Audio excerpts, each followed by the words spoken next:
এই দৃশ্য দেখলে আপনি একটু হলেও আনন্দিত হবেন। আজকে ঈদের জামাতে নামাজের শেষে ছোট্ট ছোট্ট সোনামণিদের হাতে এভাবেই চকলেট উপহার তুলে দিচ্ছেন হিজবুত তৌহিদের ইমাম হুসাইন মোহাম্মদ সেলিম।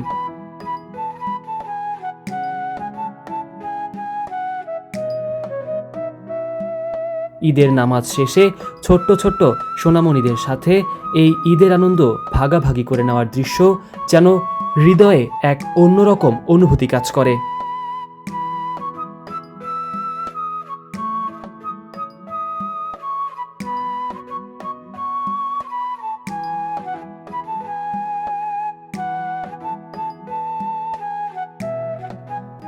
শিশুদের মুখে হাসি, চোখে আনন্দের ছাপ, মনে হচ্ছে ঈদের প্রকৃত আনন্দ যেন এখানেই। ইমাম সাহেবও যেন মুহূর্তের জন্য ফিরে গেছেন নিজের শৈশবে। দায়িত্ব আর আনুষ্ঠানিকতার গণ্ডি পেরিয়ে তিনি মিশে গেছেন শিশুদের সরল আনন্দে। এই ছোট্ট উপহার শুধু চকলেট নয়, এটি ভালোবাসা, মমতা আর মানবিকতার এক সুন্দর বার্তা।